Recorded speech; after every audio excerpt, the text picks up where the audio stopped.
Praise the Lord. ஆண்டவருக்கு மகிமை உண்டாவதாக. சங்கீதங்களின் புஸ்தகம் 40ஆம் சங்கீதம் 17ஆம் வசனம்.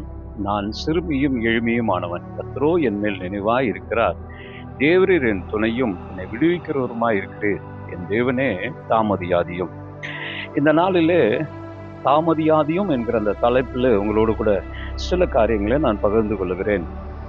தேவன் ஒருபோதும் தாமதிப்பது இல்லை. ஆனால் நமக்கு அநேக காரியங்கள் தாமதம் போல தோன்றுகிறதா இருக்கும். தாமதம் போல தோன்றுகிற ஒரு 3 காரியங்களை நான் உங்களோடு கூட பகிர்ந்து கொண்டு இந்த செய்தியை முடிக்கிறேன். முதலாவதாக ஆதியாகமம் புஸ்தகம் 40ஆம் அதிகாரம் 23ஆம் வசனத்திலே பானபாத்திரக்காரன் என்கிற ஒரு மனிதன் யோசேப்போடு கூட சிறைச்சாலையில் இருக்கிறான். ஆனால் அவன் விடுவிக்கப்பட்டு மறுபடியும் தன்னுடைய வேலைக்கு போகும்போது யோசேப்பு சொன்ன காரியத்தை அவன் மறந்து விடுகிறான். 41ஆம் அதிகாரம் 9ஆம் வசனத்திலே 2 வருஷம் கழித்து தான் அவனுக்கு நினைவு வருகிறதா இருக்கிறது. இது எதிர்பாராத தாமதம். முதலாவது எதிர்பாராத ஒரு தாமதம். ஒருவேளை அந்த பானபாத்திரக்காரன் 3 நாளைக்கு பின்பதாக நினைத்திருந்திருப்பான் என்றால் யோசேப்பு விடுதலை ஆகியிருப்பார்.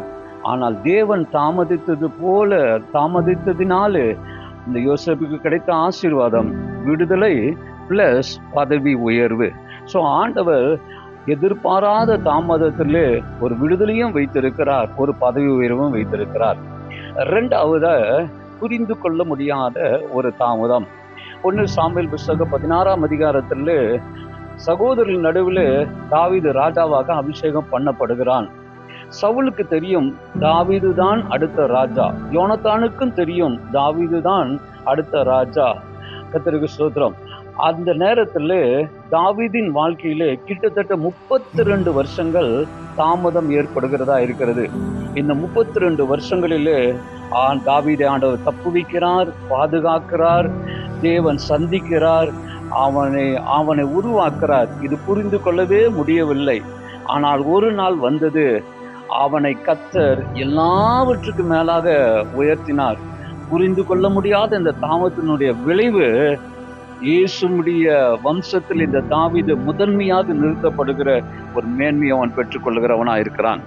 3வது ஒரு தாமதம் வேண்டுமென்றே இருக்கிற ஒரு தாமதம்.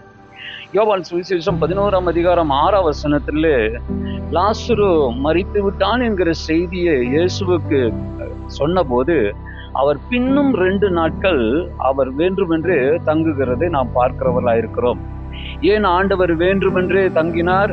இந்த தாமதத்திற்கு காரணம் தேவனுடைய நாம மகிமைப்பட வேண்டும். 2வது இந்த லாசருடைய குடும்பத்தை கர்த்தர் எல்லாருக்கும் முன்னாடி உயர்த்தி வைக்க வேண்டும் என்பதற்காக தான். அருமையானவர்களே, ஆண்டவர் உங்களை உயர்த்துவார், நிச்சயமாகவே உங்களை உயர்த்துவார். எல்லாருக்கும் முன்பதாக எங்கெல்லாம் நீங்கள் மனமடைந்தீர்களோ, எங்கெல்லாம் சோர்ந்து போனீர்களோ அவர்களுக்கு முன்னாடி கர்த்தர் உயர்த்துவார். ஆகவே இந்த நாட்களிலே உங்களுக்கு தாமதம் போல தோன்றுகிற அநேக காரியங்களை நீங்கள் தாமதம் என்று எடுத்துக்கொள்ளாதீர்கள். தேவன் ஒருபோதும் தாமதிப்பதே இல்லை. தாமதம் போன்ற இந்த நிலைமையை கர்த்தர் அகற்றுவார். தேவன் அற்புதம் செய்வார். நீங்கள் உயர்த்தப்படுவீர்கள். God bless you.